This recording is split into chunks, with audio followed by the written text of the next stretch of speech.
Welcome to Season 2, Episode 9 of the OSO Spurs podcast, where today we have a special guest of us, Ollie from Sheffield United Way. How are you, mate?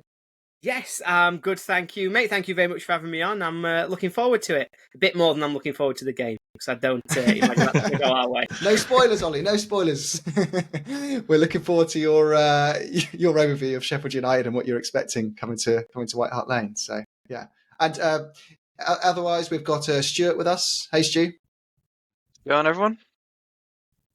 We're all good. And Deej, how are you, mate? A bit better. Good to see you feeling better again. And Johnny, how are you? Just praying to the grandmas that I don't have to bail again today, but it's good to see you all. Hope you're well. Good to have you back, seemingly fully functioning. So the main kind of, let's say, topic of this podcast will obviously be looking towards our next Premier League fixture, as Premier League football is finally back, and we have Sheffield United coming up this Saturday. So we'll be going over a bit about, from Ollie's perspective, what we expect Sheffield United to do in terms of lining up. How are they going to likely play against us? Some score predictions as well. So I think that's probably just a sensible place to start. Everyone's good with that. Ollie, can you tell us a little bit about how you're feeling as a Sheffield United fan about this fixture, how your season's been going? Yeah, of course. And so it's an interesting one, because obviously you'll not be fully aware of United. I'm aware that we aren't exactly a major blot on a lot of people's radars. It was a really disrupted summer. Obviously, we played last season. You'll remember, obviously, from Bramall Lane, that really the difference was made by our star player last year, Iliman Ndiaye. He's no longer at the club. He left us this summer. He's departed to go to Marseille. He was entering the last year of his contract, and so he moved on. We also lost probably one of the only other players we'd got that people were really familiar with and were thinking was ready for the step up in Sander Berge. He went to Burnley, a team that was promoted with us. And so coming into the season, it wasn't feeling massively optimistic. I think the first game against Palace at Bramall Lane, honestly, you looked at the 11 and you thought, my word, I don't even think we'd be competitive in the Championship, never mind having been promoted. But we've had a good window since then. The money that we got for selling those players has really made a difference. And so I think at this stage, it's almost as if now the season starts after this international break. We'll treat the first 4 games as friendlies that we threw away. And so now we've got to look forward, because we've got a proper team. We made some really good signings. We're feeling a lot more optimistic than we were sort of 3-4 games ago, when there was a real concern that we were just going to be whipping boys for everybody. But this weekend, it's just a tough game, you know. Coming to Tottenham's always going to be hard. I've been really impressed, obviously, with Ange Ball, as I think you guys have titled it as you've been going. And so I think it's going to be a really interesting one for us to see how we try and approach it, because we do have our standard style. You know, everyone's familiar with what we used to do under Chris Wilder. We had the 3-5-2. We had the overlapping centre-backs. It's slightly different now. It's a variation on what is the same system. And I'm interested to see how it matches up, because previously, I thought we'd looked a little bit shaky, but with a proper team and with a bit more training them, I'm hoping that we'll be a bit better this weekend. And your results haven't been, I know you kind of felt the start of the season was a bit of a write-off because of the players that departed, but you haven't had a too bad start to the season. I mean, you got that point against Everton. You only lost to Man City by 1 goal, which, you know, is not a bad result as well, considering how good they are. You actually haven't lost a fixture by anything more than 1 goal in the league, have you? So yeah, you're holding your own, I'd say, is probably the kind of status in those matches. I think this is the thing, and it's similar to the last time. So obviously we had a really impressive season under Wilder, and then we had the second season syndrome, which was a little bit of a chasing an experience. And what we found during that season is that we are competitive, generally speaking, as a team. We have got quite a solid defence. We know how to organise, how to make sure that teams aren't just going to overrun us and take us apart. But where we really struggle is chance creation and in scoring goals. That's where we've really looked loose at the start of the season. It's where, particularly those games against Palace and Forest, it never really felt like we were going to score. We were going to look really dangerous. Harmer smacked one in from 30 yards, and that was it. That was the only real opportunities that we'd had to even look like scoring. And so we were losing 1-0, or 2-1 as it were. But as soon as you go behind, you kind of think, we're not going to get back into this. And I think that's why it feels maybe a bit worse than the results look on paper. So do you think you will go all out for that first goal, or do you think you'll sit back against Spurs? I still think we'll sit back, and I think we'll Yeah. try and be pragmatic. I'm expecting, like I say, we'll line up in our regular sort of 3-5-2. We'll have probably quite defensive-minded fullbacks. I don't think we're going to be having players looking to go on the overlap and really try and get forward. We're going to want to keep it steady.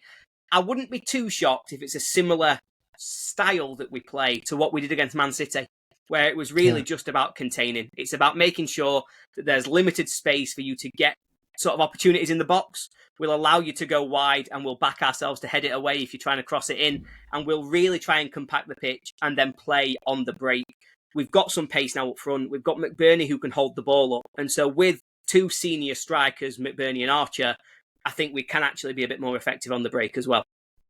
Yeah, you're probably playing the best way you could to probably counter Ange ball then, as we call, like, if you haven't been following us, we kind of, the Ange is completely uncompromising in his approach. It doesn't matter who you're playing against. He is going to try outscore the opposition rather than taking that, low block approach into a game. So we're just going to come at you all guns blazing all game would be the way I'd look at it. And we're going to, we're going to go into the wide areas. You're going to be looking to stifle them. It's going to be interesting for us because I don't think Stu, Johnny, we haven't really been challenged by a team who's really implemented an effective low block yet against us, I don't think. And we're all interested to see, how does Ange manage those kind of games and those kind of teams? And I think you're going to be a big test for us in that sense. Yeah, and that's certainly how we're going to play. I think generally speaking, what we'll look to do is we'll have a fairly flat back five. The wing backs will push forward when we get the ball. On the left-hand side, it'll be interesting who plays.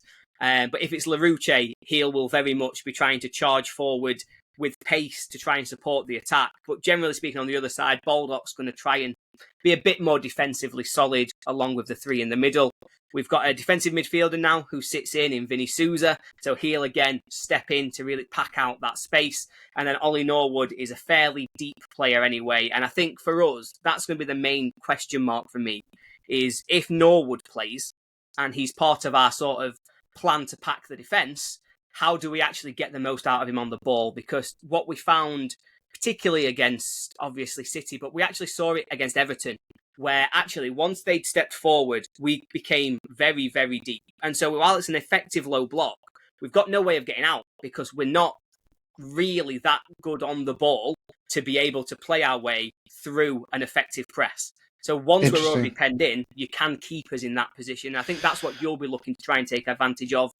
If you're going down the wings, where we probably have the biggest question mark is down our left-hand side. I would imagine that that's what you will try and target. You'll try and get whoever it is that you put out on the right to really go at our left wing back, because that's where this space, that's where the mistakes have come. We've seen how many goals? I think probably 3 goals so far this season have come from a player getting space, getting free down that left-hand side and being able to take a bit of time to pick out his cross to find a man in the middle. And so for us, that's what I'd say concerns me about our low block and about how you're going to be trying to attack us. What's the issue with your left back? Is it lack of speed? It gets dribbled past easily? Poor marking? It's about our fourth choice. So we started the season with... how many wing backs did we have? I think we started the season with 3. Norrington Davis, Lowe and Larouche. Norrington Davis and Lowe are both out long-term injuries now. So Larouche suddenly became our first choice. Now Larouche is an attacking fullback. He's very much wants to be a front foot defender. So what he's going to try and do, he's going to try and nip in to get interceptions. He's going to come and meet his man early. And so he really commits himself so that he's out of position. So with a little bit of quick interplay or even just some good footwork, you can get in behind him quite easily down that left-hand side. Now, at the end of the window, we did bring in Luke Thomas from Leicester. And so he is an improvement. He's going to be a lot more solid defensively. But from what I've seen of him so far, he is likely to follow his man. And so rather than jumping in to commit, he's going to let his man take control of the ball. But if his man drifts in field, his man, as we saw against Everton, actually ends up on the right wing, he's going to follow him all the way. And so because of that, again, creates space in behind that if you actually have a structured sort of profile of how you're going to attack us, you can really take advantage of the gaps that come up down that left-hand side. And I think for us, it's about discipline. and making sure that actually whoever is in that position knows their role in a game like this. Interesting. I think this sounds like the way you're describing it. Brennan Johnson it's his ideal kind of game to be thrown into as his debut, because he's the second fastest player in the Premier League on the clocks. He's going to challenge his man, and the way that Ange builds his systems is all those front three can interchange. Yeah. So I think they'd probably be trying to exploit that by pulling him wide, like you say, and just trying to use Brennan Johnson's pace. Like Kulusevski, if he starts, it sounds like that's a good thing for you because he's not gifted with pace at all. Good but footwork, he's though. It could still work. He's a technically gifted player. He's got a good delivery, and even though he's slow as a cart horse at times, he still finds a way of just like doing this little kind of dink and beating his man and dribbling around them. And it is quite impressive when he pulls it off. Yeah. And Kulusevski, I'm not going to say I base all of my decisions on Football Manager, but I've spent many a year being delighted by the impact he can have. So, yeah, certainly I know that he can be very effective. I think for me, the thing with Kulusevski would be the quality of the final ball that would obviously really create those issues, because we do give up space down that wing, and giving him the amount of space that we maybe do concede at times due to that just little bit of naivete from the wing back, he would probably be in a position to punish us. But I've also seen Brendan Johnson punish us before. I've watched him tear apart our defence in the Championship when he was at Forest, and so all of it gives me a little tell us more about that, actually, because you've probably seen Brendan Johnson more than us. You have, because we've never seen him play for Spurs. So, well, indeed, I've certainly seen his dad more than most, because obviously every time we play Forest, we're generally on telly, and you can't watch. You'll get used to this, obviously, the more you're on Sky. Maybe he'll do it less for you, but every time he's played for Forest, you have to have at least 5 minutes of commentary on his dad being in the audience, giving him a watch. But no, he's always been really effective against us, and it is mainly about that pace that he really can exploit the positions that we have. Like, we've always been in the Championship a fairly front foot defending team, and so Forest always tried to try and break us down a little bit on the break. They had a big guy up front, Keenan Davis, at the time. He was really good at holding up play and engaging two of our centre halves, which then created space for Johnson to be able to get in behind and really start to take advantage of the space that we were leaving. He also, it seemed to me anyway, that he can just finish. Like, he was capable of, once he gets in that position, once he's used his pace, once he's used his little bit of trickery that he has got to be able to get in behind our defence, A, there's no catching him, but B, generally speaking, he is going to finish that chance. And so you've really got to try and limit the service to him. I imagine, obviously, with yourselves, he's not going to be our primary source that we're trying to limit. We're going to have targets on other players. We're not going to want to let Son get on the ball, for example. And that might mean that Johnson's got something that he can actually exploit. It might suit him that if we are sitting deep, he can't use his pace quite to the same effect. But what he can do is he can take advantage of the space if we're focused on another one of those superstar attackers. Interesting. I'm going to have to send this clip to Ange just to make sure that he's prepared for the game properly. Deej and Johnny, did you have anything you wanted to ask or any thoughts? Yeah, the player that I'm the most interested in seeing for y'all is, I think he came in before the Everton game, but I'm not entirely sure. But James McAtee coming back. I know that he was big for you guys in the Championship last season. I did one of those like random shirt things. I got a Sheffield United kit, so I kind of follow Sheffield as my second team now. So I know he was quite good for you guys, and I was wondering how you guys think you'll implement him this season in this 3-5-2 system. Will he be playing in a similar role last season, or do you think it'll change based on, I guess, the higher quality of opposition? Yeah, I think that's really interesting, actually. It's been a lot of debate. So he was in before the Everton game, but not in time to play. Okay. We didn't hit the noon deadline, so he wasn't able to be in the squad or in the team for that game. But I think how we use him is probably the biggest question mark that we've got over sort of how we're going to approach these next set of games. So, as I said, I've talked a lot about the system, and obviously I'm aware that people are familiar with how we did it under Chris Wilder, where he would try and get our centre-backs to push forward, create overloads down the wings. We don't really impose that same kind of style anymore. So rather than us relying on centre-backs to create overloads, what we now try and do is play a bit more centrally, and we want to try and use the pace of our attacker, Cameron Archer, who really was a standout against Everton, but also try and use the individual skill of players in and around him, generally in that 10 role. So we built our attack around individual brilliance over the last few seasons with Morgan Gibbs-White, firstly, when he was on loan with the club, and then last season, Iliman Ndiaye, who for my money was the best player in the Championship. This year, because we'd sold and die, and because we'd not recruited Archer and really got the players in, we've had quite a static three. Gus Harmer is a really exciting player. He's going to make a massive difference to how we play through midfield, but he's not the same kind of individual brilliance. What he's going to try and do is he's going to try and be front foot, he's going to try and beat his man, but he's also going to be trying to pick the sort of killer pass to try and get some of these players in. He's going to play it first, and he's really going to be trying to get us going very quickly in transition. Where McAtee comes in then is really interesting, because our midfield three, as I say, has been relatively flat. We've been playing with Norwood, with Sousa and with Harmer. And so that's a defensive midfielder.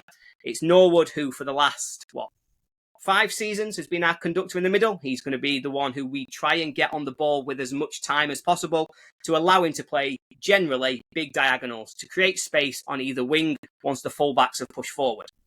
So Harmer is guaranteed to play. I would say Sousa is guaranteed to play.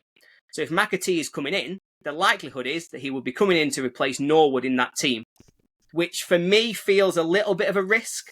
I feel as though we have built most of our build-up play around Oliver Norwood for a significant amount of time now, and he's become really central to the squad. Now, he's getting a little old, so I can see why we'd want a different option. But if McAtee comes in, it really does change the shape of that midfield.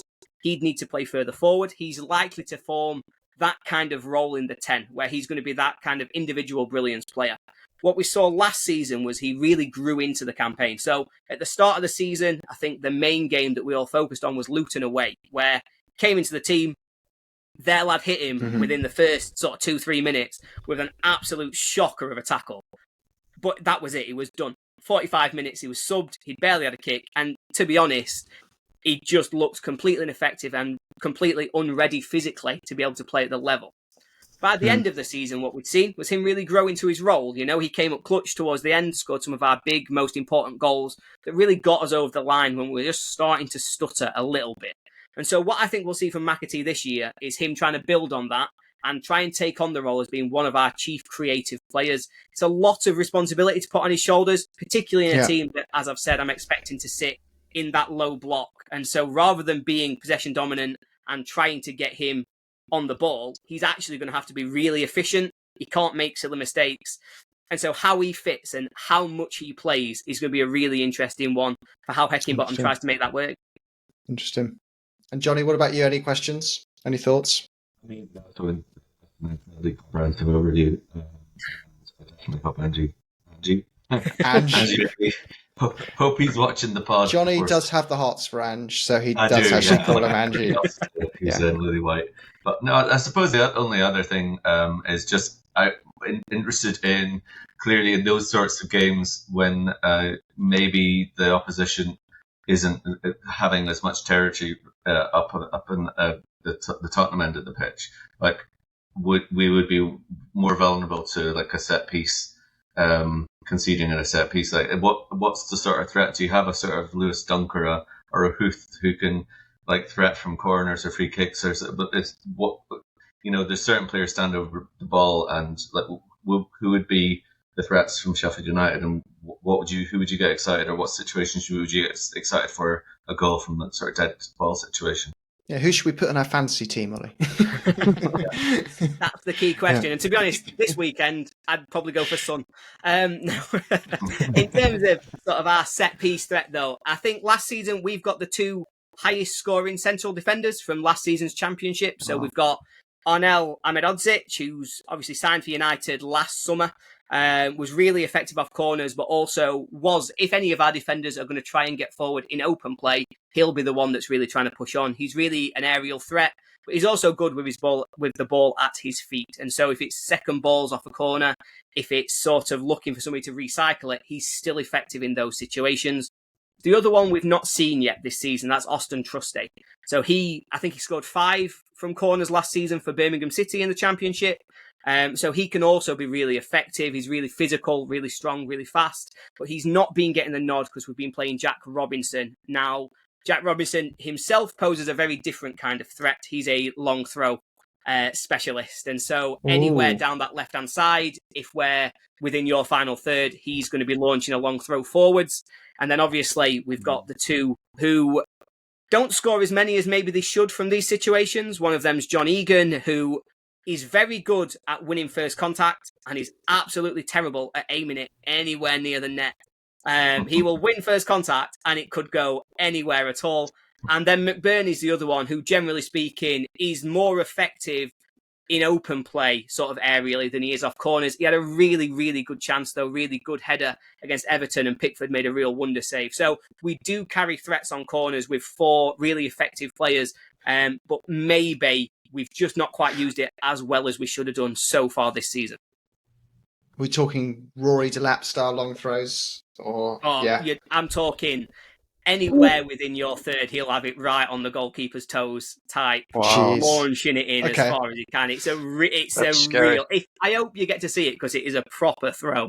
I'm looking forward to seeing that. Actually, that'll be. It could actually cause a lot of chaos for us because that must be quite strong on the counter, right? As well, just picking it up and just launching full on. That could catch us out. So and it's one of those where. So I was going to say our goalkeeper tends to punch, so that could create a lot of opportunities for you. Yeah, that's true. The Curry does like to punch it away rather than catch it, doesn't he? Yeah, that'd be interesting. I think that's a really comprehensive overview of what to kind of expect from you in terms of a lineup. But what about in terms of scores, everyone? What does our gut say, and what does our head say? Before we give a score, I've got a question. Go on, John. If we score first.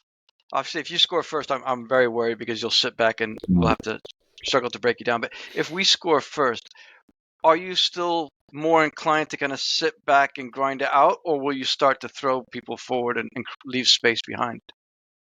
I'd say we're going to try and turn this into a 20-minute game at the end. I think that'll be the tactic, is that if you score first, we'll still try and keep it 1-0 until about 70 minutes, and then we'll come out and play. It's exactly how we tried to play it against City. We rode our luck at times, but effectively, until about an hour, we managed to keep it 0-0. They then scored, but we stuck true to the tactic until there were sort of 20 minutes left, and then we really came out and really tried to hit them and try and keep the ball at their end. It can be effective. Obviously, it gives a lot of opportunity for us to get hit on the counter in those sort of final minutes, but hopefully it gives us a chance as well to try and make it just a 20-minute shootout, because I think that's probably the best chance we've got to really try and hurt teams like yourselves away from home. Interesting. Yes, were there any more questions, guys, on this one, or did you want to go into lineup predictions before the scores then, from a Spurs perspective? I think I'm ready to talk about lineups. Ready? Okay. Yes. Start with you then, Deej. You're already talking. What do you think? Any changes? Brennan straight in? Anything exciting? I don't think we'll see any changes really from the team every day. Yeah, I think it'll probably end up being Kulu. I wouldn't be upset to see Johnson, but I just think that, I mean, we just scored 5. Why mess with a good thing, you know?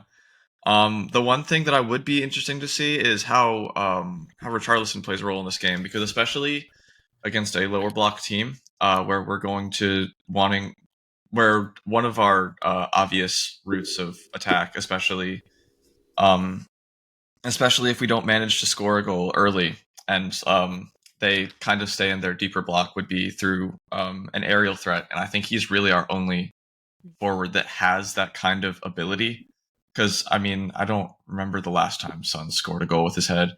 Same with Kulusevski, and I mean, I obviously don't know about Johnson, but I think that it would be interesting to see how he is deployed. I think that he would be. I don't think he'll start, but I think he could have an impact as a sub, especially if we're not necessarily chasing the game, but either going for a first goal or going for that second goal to put the game away before they get to their last 20 minutes of gameplay. Interesting. Do you agree, Johnny? Do you think he'll start? I think Richarlison question is the most interesting one for us, because I mean, I agree with DJ. I think that when Son's just scored a hat trick, it would kind of be a bit nuts to not start him in the middle, to be honest with you. So the question is really, I mean, I don't think there's any questions really outside of the front three. and it's just a matter of. But I suspect we probably will start with Kulusevski as well, and with Johnson probably making an appearance off the bench. That's kind of what you expect to happen, isn't it? Like with somebody who's just been signed, but then with Ange, we know that like he doesn't do what's necessarily predictable. So which is great as a supporter that he doesn't just bow to conventions. He responds to what he sees. I don't know. Again, obviously Wales had a couple of games. There wouldn't have been that many opportunities to train before Saturday as well, and I'm presuming like Romero is still travelling back or whatever, and there will be some players that will be doing very little. They'll probably be resting until like they might do a bit tomorrow. I don't know, and they're not going to do a whole lot the day before, so we're not going to have a massive amount of time to prepare together with the full squad. So I suppose that's an interesting factor as well. But it does seem like a lot of our players had quite good international windows and put some really quite a few man of the match performances. So for me, I would probably start with the same, which means that Solomon would be on the left and Sonny in the middle and Decky on the right. But I'd really like to see Richie come off the bench because like it looks like he really needs to be given some time, and he's too good a player. He's too good a player. I know he didn't have the greatest international break, but we've got to stick with him and we've got to give him some time. So the dream for us would be that obviously the Blades don't score first, and we can hopefully even with the last 20 minutes when they're throwing things forward, bring on Richarlison and hit the back of the net. But the other thing I think when Ollie's talking about their vulnerability in the left, like clearly you've got if you've got Parwa behind Decky, like his pace is obviously pretty electric as well, and he loves going forward and his delivery. I mean, obviously there's that incredible ball for Son's. I think it was his hat-trick ball. Goal against Burnley. So he's a serious threat too. So if you've got him behind Decky, kind of like does give you another threat from the pace side of things. And I really like Kulusevski. So yeah, it's a very long way of saying I don't think there'll be any changes. I'm excited. I'm excited seeing Brennan Johnson. Really excited seeing Brennan Johnson. I really hope more than anything that Richie gets a goal. I really would love that to happen. That would be good. And Stu, what do you think? Yeah, I think the same. I think for various reasons, I think from a squad harmony point of view, I think Ange has to start Kulu. He can't just have someone waltz straight into the team. I think he's got to earn it prior to just ousting somebody who hasn't underperformed. He hasn't done as well as his first 6 months, I don't think, Kulu, but he hasn't played badly. So I think from that perspective, I expect Johnson to have to come on as a sub in the first games and earn his starting spot. I think also Son will start, although I think from a tactical perspective, perhaps Richie is better because there won't be that much space for Son to run into. But I think after what Richie's come out with during this week about suffering psychologically, etc., I think Ange might want to kind of ease him into it rather than kind of make him feel frustrated and having a long game, but maybe bring him on if we're a goal or two up to kind of help. And to be honest, I would prefer that because I don't think with a low block, I don't think Son anymore really has the skills to dribble past the right back, whereas Solomon impresses me a little bit more with the trickery. So I'd still like Solomon out on the left. So again, another long-winded way of saying no changes. I don't know, before speaking to Ollie, I was in your guys' camp, and now Ollie's explained the importance of having a bit of an aerial threat in there. I kind of feel maybe then if Ange has watched this video, which he probably will, he will say, actually, let's put Richarlison on. Let's put Son back on the left, put Richarlison up top. And I've realised that Ange just does not take prisoners. He's not that kind of manager that's just kind of like, the sensible thing to do would be to ease this person in. He's like, no, that's stupid. He's already better than X player. I'm putting them on. I trust them. I sign them. They're my guy. They're going to be good. They're going in. And so far, every time he's done it, he's been spot on. I think Johnson's going to get lobbed straight into the team at the expense of Kulu. Of course. But I do think that Son's gonna actually start up front with Solomon on the left. Yeah, although he does have this knock on his knee, so I think it will partly depend. They might say let's maybe put Sonny on the bench if he's carrying a bit of a knock, and just to be safe. We never know, that might happen. And from what I've seen, that's just Son being 30, more than an actual injury. Running out of cartilage in his knees a little bit. Yeah. Yeah. So score predictions, guys. Ollie, we'll start with you. You could be honest with us. It's a safe space here. Yeah, I know. It's one of them where, you can get slaughtered from your own fans. But I think you can't be really at this stage. We've just come up and we know that it's going to be a really difficult season. It's hard for us to really say that we'll predict coming to Tottenham and having a really positive result. I do think we'll lose, but I do also think that we'll continue that run of not getting absolutely battered. I reckon it'll probably be 2-1. I think we'll still be in it when we get to that 20-minute game at the end, and it might be similar to Man City, where we manage to drag ourselves back in it, only to lose it late. Interesting. What about you, Deej? Yeah, I mean, the Man City games are kind of a really good template for how our game could go. I think we'll probably get 3-1 because we won't miss our penalty. Like Haaland did against Fulham. Or no, it was against Hughes, right? Against us, yeah. Yeah. So we won't miss our penalty. We'll win 3-1, but I really do think that there's the potential that players like Cameron Archer, what a player he looks like. I think that there's potential that we just miss our chances. I think it could end up being like a 1-1, but I'll go 3-1. I think that your guys' counter will catch us out at least once. Johnny, how are you? See what I mean, again, and I know when Ange was asked on TalkSport yesterday about the North London derby, and he said Sheffield United first, mate. And obviously, like, that is the same, and I don't want to disrespect Sheffield United because I totally respect Sheffield United. However, what worries me is us beating Sheffield United and then going into the North London derby, like, being maybe even first or second. That scares the shit out of me. So I'm kind of like, what we would normally see with Tottenham is you have the start we have, and when you're all talking about, oh yeah, we're going to be top one or first and second when we're going into the derby, we're not, because we'll lose to Sheffield United at home. That's kind of what normally happens with Tottenham. And that is why we brand Johnny the Negative Nelly. Negative Nelly, yeah. But I'm still going to predict Tottenham to win, but I'm like, there's just that very significant part of Nelly who is just waiting for it all to my doubts to be proven correctly. But I'm going to say 2-0. I think Ange is rebranding us, so I'm going to just pray for it. I'm going to pray Nelly is wrong for the 5th Premier League game in a row. Stu, what about you? I think it's going to be a tough game.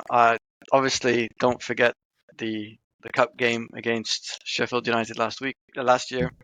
I also watched, obviously, my dad's a Burnley fan, and I watched Burnley play Sheffield United last year, and Sheffield United beat them, and not just beat them, but beat them comprehensively in that first game. They played amazingly well. So it's a side that I really do not underestimate. However, obviously, I'm a Spurs fan. We're playing at home. I think it's going to be a really, really nervy 1-0 win. And Johnny, the world will come crashing down in the North London derby because that's how we do it. Yeah, okay, fair. Yeah, I don't want to get too much into the North London derby predictions, but it's impossible not to touch on it. Because it's just like, I know you might see Spurs as having rivals with Chelsea, Arsenal, and all the other London clubs, but for us, Arsenal is just, I absolutely hate them. Like, I hate them so much. And Chelsea just want to be that club that we hate. They want us to hate them so much. We don't like them. But Millwall's their derby. Arsenal's their derby. And then you got West Ham, who are just like little Jack Russells, just like biting at your heels, just trying to get your attention, and you're just like kicking out the door all the time. But yeah, no, so it's possible not to compete. But I think we're going to go 1-0 down. Then Ange is going to roast them, and we're going to come out and get the 2 goals we need just to see it over. That's my prediction. But I think this will be. I think this will actually be harder than the Man United fixture. I know that sounds crazy, but Man United reminded me of when we were under Conte and we were so bad, and everyone was like, yeah, wallop Spurs, we're back. It's like, you just don't realise how shit we are. That's why you think you're back. Whereas Sheffield United are actually quite well organised, and they're going to be that low block team. And because they counter, they will probably get one or two really good opportunities to get at least a goal. And we don't really keep many. I can see us scoring tons and not keeping tons of clean sheets this year, but I'd watch rather that way. And then, North London derby next week. As it's away from home, I always back the home team in a derby. That's what it is. But I don't support the home team, just to be clear in this case. But I just feel this game was 12 games into the season. We might have a shot against those goons. But Ange Ball's clicking, but it hasn't fully clicked. It's been way ahead of schedule. It's been amazing, but it's still not perfect just yet. That's my thoughts. But yeah, Ollie, just because obviously we're all like, particularly with the context of last season being so shocking for Tottenham, and as much as it's only 5 games into the Premier League, there is a lot of kind of buzz around Spurs with the new manager and the improvements and so on. Like, from a more neutral fan's point of view, like, would there be any kind of discussion or notice of Spurs anyway in general, just conversation from the point of view of just a football supporter? I've obviously with us coming up this weekend, there would be anyway, but what's the perception of a fan from another team? Yeah, so I think I've got quite a few friends who are Celtic fans, and so I've had an eye a little bit on Tottenham all summer because obviously I'm hearing a lot of noise about Ange. They absolutely love him, think he's fantastic, and so it was really interesting to see if he'd bring that with him. I think so far, generally speaking, we've had lots of positive noises of being impressed, particularly obviously watching the game against Burnley and seeing that a team that we've come up with is being quite so comprehensively taken apart. That really sends a message that we're actually looking at something that seems to be different from last season. I think it seems a lot more attacking, a lot more like it actually suits the players that you've got. Obviously, with Kane moving on, there's, again, another reason that we would be paying attention, and it doesn't seem to have had as big of an impact as maybe we would have predicted. So, no, I have to say, from a neutral perspective, as I'm speaking around with sort of other United fans, generally speaking, the perception of Tottenham is a lot higher than it was going into the summer. And dare I say it while I'm here ahead of you doing it next week. But to be honest, the perception of Arsenal hasn't been fantastic. I don't think they've really clicked to start this season. I don't think any of their wins yet have been particularly impressive. They dropped the points against Fulham. And so I actually think next weekend we do a prediction show on our channel. And I don't think I'll be predicting you to lose. Spoiler alert. And make sure you. And by the way, do you want to? We probably don't have many Sheffield United fans listening in, but we do have some neutral supporters, so maybe they'll be interested in your channel, Ollie. So I don't know if you want to quickly plug yourself on Twitter and everything else that you use platform wise. Yeah, of course. So we're the Sheffield United Way. You can find us on Twitter at Sheffield United Way, but you can also find us on YouTube where we're Sheffield United Way. We do, generally speaking, Sheffield United content, but obviously, as I referenced before, I do a weekly Premier League prediction show where we're predicting the results of every game through the season. And so you might find that enjoyable for more wider fans than just supporting United. Hopefully it's entertaining. I also, myself, I'm at Beastly Ollie on Twitter, and I also do, and again, probably not for this audience, but I do a weekly championship podcast where I sit with a really well-known sort of EFL commentator, Gab Sutton, and we cover off the championship and everything that's happening in that league. Well, what we'll do, Ollie, is when we post this live, we'll also retweet your links to those pages so people can find it on the Oso Spurs Twitter /X page, whatever people are calling it these days. But it's still Twitter. Okay. Yeah, it'll always be. All right, well, up the Spurs. Sorry, Ollie, but it has to be up the Spurs. We always finish with up the Spurs. Yeah, on your Spurs. This guy. Up the Blades.